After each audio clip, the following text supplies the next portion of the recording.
Fancy saris కి కంచిపట్టు శారీస్ కి పెట్టింది పేరు పూర్ణిమ ప్రింట్స్, కేబిహెచ్పి అండ్ మాదాపూర్. నమస్కారం. కార్తీక పురాణం 28వ అధ్యాయంలోకి వచ్చాం. ఈరోజు 29వ తారీఖు మాస శివరాత్రిగా క్యాలెండర్లలో కనపడుతుందండి. ఎవరికి అవకాశం ఉందో వాళ్ళు ఈ రోజున రుద్రాభిషేకం చేసుకోవచ్చు, ఇంట్లోనే లింగాభిషేకం చేయించుకోవచ్చు, సాలగ్రామాభిషేకం చేసుకోవచ్చు. మాస శివరాత్రి నాడు శివుణ్ణి అర్చించిన వాళ్ళకి ఇక మళ్ళీ పుట్టే అవసరం ఉండదట.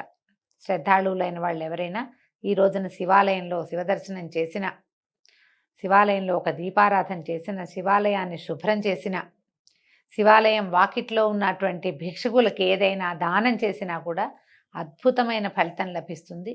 శివారాధన అత్యంత ముఖ్యమైన ఈ రోజున పురాణంలో ఏం చెప్పారో చూద్దాం. శ్రీకృష్ణుడు చెప్తున్నాడట, సత్యభామ, నారద ప్రోక్తాలైన సంగతులన్నీ ఆశ్చర్యమానసుడుగా విన్నటువంటి పృథువు ఆ ఋషిని పూజించి అతని వద్ద సెలవు తీసుకున్నాడు. ఆ కారణంగా ఈ 3 వ్రతాలు నాకు అత్యంత ప్రీతిపాత్రాలుగా ఉన్నాయి. మాఘ కార్తీక వ్రతాల వల్లనే తిథులలో ఏకాదశి, క్షేత్రములలో ద్వారక నాకు అత్యంత ప్రీతమమైనవి సుమా. ఎవరైతే వీటిని విధి విధానంగా ఆచరిస్తారో వాళ్ళు నాకు యజ్ఞాధికృత కర్మకాండలు చేసిన వారి కంటే కూడా చేరువగా సన్నిహితులవుతారు. అటువంటి వాళ్ళు నా కరుణాపూర్ణులై పాపభీతి లేని వారు అవుతారు. శ్రీకృష్ణ వచనామృత శ్రవణ జాత విస్మయ అయినటువంటి సత్యభామ, స్వామి ధర్మదత్తుని చేత ధారపోయబడిన పుణ్యం కలిగినటువంటి కలహకి కైవల్యం లభించింది. కేవలము కార్తీక స్నాన పుణ్యం వల్ల రాజద్రోహాది పాపాలు కూడా పటాపంచలైపోతున్నాయి. స్వయం కృతాలో కర్తల నుండి దత్తములో అయినవైనా సరే. అలా కాకుండా మానవ జాతికి పాపపుణ్యాలు ఏర్పడే విధానం ఏమిటి, దాన్ని వివరించమని కోరిందట. సాధువర్తనుడైనటువంటి మన గోవిందుడు శ్రీకృష్ణ పరమాత్మ ఇట్లా చెప్పటం మొదలుపెట్టారు. పాపపుణ్యాలు ఏర్పడే విధాలు. ప్రియ, కృతయుగంలో చేయబడిన పాపపుణ్యాలు గ్రామానికి, ద్వాపర యుగంలోనివి వారి వారి వంశాలకి చెందేవి. కలియుగంలో చేయబడినటువంటి కర్మఫలం మాత్రం కేవలము ఆ కర్తకొక్కడికే సిద్ధిస్తుంది. ఎంత బాగా చెప్పారండి. మిగిలిన యుగాల పద్ధతి వేరు. ఈ యుగంలో ఎవరు ఏం చేస్తాడో ఆ పాపం వాడిదే. అది వాడు అనుభవించక తప్పదు, దానికి తప్పించుకోలేడనమాట. సంసర్గరహితమైన సమాయత్తములు అయ్యే పాపపుణ్యాల గురించి చెప్తాను విను. ఫలాపేక్ష కలిగిన మానవుడు ఒక పాత్రలో భుజించడం వలన, ఒక స్త్రీతో రమించడం వలన కలిగే పాపపుణ్యాలను తప్పనిసరిగాను అనుభవిస్తాడు. వేదాది బోధన వలన, యజ్ఞం చేయటం వలన, పంక్తి భోజనం చేయటం వలన కలిగేటువంటి పాపపుణ్యాలలో 4వ వంతు మాత్రమే పొందుతాడు. ఇతరులతో చేయబడిన పాపపుణ్యాలను చూడడం వల్ల, తలచుకోవటం వల్ల అందులోని 100వ భాగాన్ని తను పొందుతున్నాడు. ఇతరులు ఏదైనా మంచి పని చేస్తే 10 సార్లు మన మంచి పని అంటే 100వ భాగం వస్తుంది. వాడు ఏదైనా పాపం చేశాడు అనుకోండి, తిలా పాపం తలా పిడికడని శాస్త్రం చెప్తారు మనకి. వాడి గురించి పదే మాట్లాడితే అందులో నుంచి భాగం కూడా మనకు వస్తుంది. తప్పు చేసిన వాళ్ళ గురించి పదే మాట్లాడడం, వాళ్ళని ఆడిపోసుకోవటం, వాళ్ళ గురించి గాసిపింగ్ చేయటం లాంటివి అస్సలు పనికిరావండి. వాళ్ళు చేసిన తప్పు, అకార్యాలు, చేయకూడని పనులు, వాటి తాలూకు భాగం మనం కూడా పంచుకుంటాం. పురాణంలోనే ఖచ్చితంగా చెప్పారు చూడండి. ఇది ఇతరులను దూషించేవాడు, తృణీకరించేవాడు, చెడుగా మాట్లాడేవాడు, పితూరీలు చెప్పేవాడు, వీడు ఇతరుల పాపాలను తాను పుచ్చుకుని పుణ్యాన్ని జారవిడుస్తున్నాడని తెలుసుకో. మన పుణ్యం పోతుంది, వాళ్ళ తిలా పాపం మన నెత్తి మీదకి పిడికెడుగా పరిణమిస్తుంది. తన భార్య చేతనో, కొడుకు చేతనో, శిష్యుని చేతనో తప్ప ఇతరుల చేత సేవలు చేయించుకున్నట్లయితే తప్పనిసరిగా వారికి తగినంత ద్రవ్యాన్ని ఇచ్చి తీరాలి. డబ్బిచ్చి సేవ చేయించుకోవచ్చు. భార్యకి, కొడుక్కి, శిష్యుడికి డబ్బులు ఇవ్వక్కర్లా, వాళ్ళు సంతోషంగా చేస్తారు. వాళ్ళకి డబ్బు ఇవ్వక్కర్లా. నీకు పని చేశాను కాబట్టి నాకు డబ్బు ఇవ్వని అడగకూడదు భార్య కానీ, కుమారుడు కానీ, శిష్యుడు కానీ. అలా ఇవ్వని వాడు తన పుణ్యంలో సేవానురూపమైనటువంటి పుణ్యాన్ని ఆ ఇతరులకు జార విడుచుకోవాల్సి వస్తుంది. ఎవరైనా చుట్టాల అబ్బాయి మన ఇంట్లో ఉండి పనిచేసి పెట్టినా కూడానండి, వాడికి తగిన ప్రతిఫలాన్ని ముట్టజెప్పాలి, లేకపోతే మన పుణ్యం వాడికి వెళ్ళిపోతుందట. పంక్తి భోజనాలలో, భోక్తలలో ఏ లోపం జరిగినా ఆ లోపం ఎవరికి జరిగిందో వారు యజమాని యొక్క పుణ్యంలోని 6వ భాగాన్ని హరించిన వారు అవుతారు. మన చుట్టాలు అందరికీ కలిపి భోజనాలు పెడతాం, వీళ్ళు సరిగ్గా వడ్డనలు చేయక, సరిగ్గా వచ్చిన వాళ్ళకి రెసిప్రోకల్గా చక్కగా ప్రవర్తించక చేస్తే యజమాని ఎవరైతే ఈ కార్యక్రమాన్ని నిర్వహిస్తున్నాడో, గృహమేధి ఎవడో, అతని పుణ్యం ఈ అవమానింపబడిన వాళ్ళ తాలూకు ఖాతాలో పడిపోతుందట. స్నాన సంధ్యాదులు ఆచరిస్తూ ఇతరులను తాకినా, ఇతరులతో పలికినా వారు తమ పుణ్యంలోని 6వ వంతును ఆ ఇతరులకు కోల్పోతారు. సంధ్యావందనం చేసుకునేటప్పుడు మాట్లాడకూడదు. స్నానం కూడా ఎవరి దారిని వాళ్ళు స్నానం చేయటమే. ఈ మన నదుల్లో అక్కడ స్నానం చేసేటప్పుడు ఆనుకుని నుంచోకూడదండి. దగ్గరగా మనుషుల దగ్గర నుంచోకూడదు. సంధ్యావందనం చేసేటప్పుడు వేరే వాళ్ళతో మాట్లాడకూడదు, వేరే వాళ్ళు మనని ముట్టుకోకూడదు కూడా. ఎవరి నుంచైనా యాచన చేసి తెచ్చిన ధనంతో ఆచరించిన సత్కర్మ వల్ల కలిగే పుణ్యం దానం ఇచ్చిన వాడికే చెందుతుంది. ఇదొక పాయింట్. కర్తకి కర్మఫలం వినా మరేమీ మిగలదు. చేసిన పుణ్యం తప్ప పని చేసిన క్రియ చేసినందుకు వస్తుంది తప్పిస్తే యజ్ఞఫలం ఏదైతే పూజ విధానం ఆ ఫలితం ఏది లభించాలో అది డబ్బిచ్చిన వాడికే చెందుతుందట. తర్వాత దొంగిలించి తెచ్చిన పరద్రవ్యంతో చేసే పుణ్యకర్మ వల్ల వచ్చే పుణ్యము ఆ ధనం యొక్క యజమానికే చెందుతుంది తప్ప ఈ కర్మఠుడికి దక్కదు. దొంగతనం చేసుకొచ్చినా వీళ్ళకి దక్కేదేమీ లేదు. రుణశేషం ఉండగా మరణించిన వారి పుణ్యంలో రుణశేషానికి తగినంత పుణ్యం రుణదాతకి చెందుతుంది. పాపం కానీ పుణ్యం కానీ ఫలానా పని చేయాలనే సంకల్పం కలిగినవాడు, ఆ పని చేయటంలో తోడ్పడేవాడు, దానికి తగిన సాధన సంపత్తిని సమకూర్చినవాడు, ప్రోత్సహించేవాడు తలా ఒక 6వ వంతు ఫలాన్ని పొందుతారు, మంచైనా చెడైనా. ప్రజల పాపపుణ్యాలలో రాజుకు, శిష్యుని వాటిలో గురువుకు, కుమారు నుంచి తండ్రికి, భార్య నుండి భర్తకి 6వ భాగం చేరుతుంది. ఇది ఒక క్లియర్ స్టేట్మెంట్ అండి. ఏ స్త్రీ అయితే పతిభక్తి కలదో, నిత్యం తన భర్తను సంతోషపెడుతుందో ఆ స్త్రీ తన భర్త చేసిన పుణ్యంలో సగభాగానికి అధికారిని అవుతుంది. మనం లోకసామాన్యంగానే చెప్పుకుంటామండి. శాస్త్రం చెప్పింది భర్తలు చేసినటువంటి పూజల్లో వాళ్ళ పుణ్యంలో సగభాగం భార్యకి చెందుతుంది అని. పురాణం ఇంకో ప్రత్యేక వాక్యం చెప్తోంది. ఎవరైతే భర్తని అనుసరించి ఉంటారో, ఆయన ఏదో బోళ్ళు పూజ చేస్తున్నాడు, వీళ్ళు ఏదో చేస్తాడు, ఎలాగో మనకు పుణ్యం వస్తుంది కదా అని అనుకోకూడదు. పరిచర్య చేసిన స్త్రీకి లభిస్తుందని కృష్ణ పరమాత్మే చెప్పాడట. మనకు ఎలాగో వస్తుందని అనుకోకుండా ఆయన పూజ చేస్తుంటే పరిచర్య కావాల్సిన సామాన్లు ఏర్పరచడం, ఇల్లు వాకిలి తుడిచిపెట్టడం, ఓ ప్రసాదం నివేదన చేయటం, ఏదైనా వాళ్ళు ఎవరికో సహాయం చేస్తానంటే ఎందుకు అవన్నీ అని అంటాం. అలాంటివి చేయకూడదు. ఈ పని చేయాలి, హెల్ప్ చేయాలి. ఎక్కడికైనా ఏదైనా ఆయన మంచి పని చేస్తానన్నప్పుడు ఎంకరేజ్ చేసిన వాళ్ళకి సగం ఫలితం ఖచ్చితంగా లభిస్తుందట స్త్రీలకి. తన సేవకుడో కొడుకో గాని ఇతరుని చేత ఆచరింపజేసినటువంటి పుణ్యాలలో తనకి 6వ వంతు మాత్రమే లభిస్తుంది.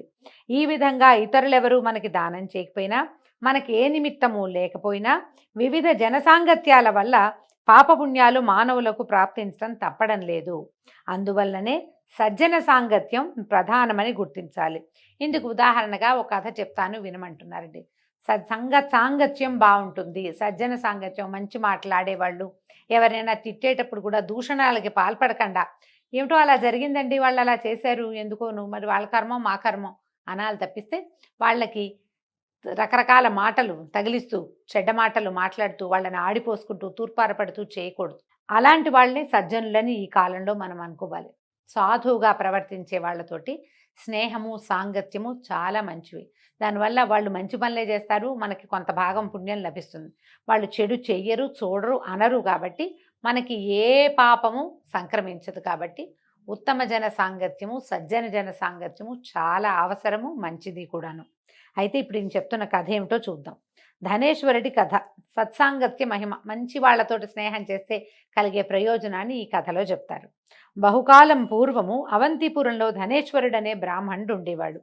సహజంగానే ధనికుడైన అతడు కులాచార భ్రష్టుడై పాపాసక్తుడై చరించేవాడు. అసత్య భాషణము, చౌర్యము, వేశ్యాగమనము, మధుపానము ఇత్యాది దుష్కర్మలలో చురుకుగా పాల్గొనటమే కాకుండా షడ్రసాలు, కంబళ్ళు, చర్మాలు మొదలైనటువంటి వర్తకాలు కూడా చేసేవాడట. వర్తక నిమిత్తం ఒక దేశం నుంచి మరో దేశానికి వెళ్ళటం అతనికి అలవాటు. అదేవిధంగా ఒకసారి మాహిష్మతి నగరాన్ని చేరాడు. ఆ నగర ప్రాకారం చుట్టూ నర్మదా నది ప్రవహిస్తూ ఉంది. ధనేశ్వరుడు ఆ పట్టణంలో వర్తకం చేసుకుంటూ ఉండగానే కార్తీక మాసం ప్రవేశించింది. దాంతో ఆ ఊరు అతిపెద్ద యాత్రాస్థలిగా పరిణమించింది. వచ్చేపోయే జనాల రద్దీ వలన సాధారణంగా వ్యాపారాలు బాగా జరుగుతాయి కదా. ఇప్పుడు చూడండి, పండగల రోజుల్లోనూ అప్పుడు ఏదైనా ప్రోగ్రాములు ఉన్నప్పుడు, జాతరలప్పుడు అలాంటి చోట వ్యాపారం బాగా జరుగుతుంది విశేషంగా. ధనేశ్వరుడు నెలంతా అక్కడే ఉండిపోయాడు. వర్తక లక్ష్యంతో ప్రతిరోజు నర్మదా తీరంలో సంచరిస్తూ అక్కడ స్నాన జప దేవతార్చనా విధులు నిర్వహిస్తున్న వాళ్ళని చూసేవాడు. నృత్యగాన మంగళవాద్యయుతంగా పాడేటువంటి హరికీర్తనలను, కథలను ఆల్పించేవాళ్ళు, విష్ణుముద్రల్ని ధరించిన వాళ్ళు, తులసిమాలలతో అలరారుతున్న వాళ్లను అయినటువంటి భక్తుల్ని చాలా మందిని చూసేవాడు. చూడడమే కాకుండా నెల పొడుగునా తానక్కడ మసులుతూ ఉండటం వల్ల వాళ్లతో పరిచయం కూడా లభించింది. సంభాషించేవాడు, ఏదో కబుర్లు చెప్పుకునేవాళ్ళు. ఎందరో పుణ్యపురుషులను స్వయంగా స్పృశించాడు. తుదకు ఆ సజ్జన సాంగత్యం వల్ల అప్పుడప్పుడు విష్ణునామోచ్చరణ కూడా చేసేవాడు. పక్క వాళ్ళంతా భజన చేస్తూనే భజనలో వెళ్ళి కూర్చున్నాం అనుకోండి, మన్నోరు కూడా రామకృష్ణ గోవింద మధుసూదన అంటుంది ఆటోమేటిక్గా. అంతా కాకపోయినా కొంత అంటాం కదా. అయితే ఈ నెల రోజులు ఇట్టే గడిచిపోయాయి. కార్తీక ఉద్యాపన విధిని విష్ణు జాగరాన్ని కూడా దర్శించాడు ధనేశ్వరుడు. పౌర్ణమి నాడు గోబ్రాహ్మణ పూజలు ఆచరించి దక్షిణ భోజనాదులను సమర్పించే వ్రతస్థుల్ని కూడా కంటితో చూశాడు. పిదప సాయంకాలం శివప్రీత్యర్థం చేయబడే దీపోత్సవాలను కూడా తిలకించాడు. ఇది గమనించండి. ఉదయకాలమేమో విష్ణు సంకీర్తన చేసి విష్ణుకు సంబంధించినటువంటి జాగారాలు అవి ఇవి అన్నీ చేసేవాళ్ళు. ప్రతి సాయంకాలము శివప్రీతికై దీపాలు పెట్టేవాళ్ళట ఆ కాలంలో కూడా. అయితే ఇవన్నీ చూసేవాడు.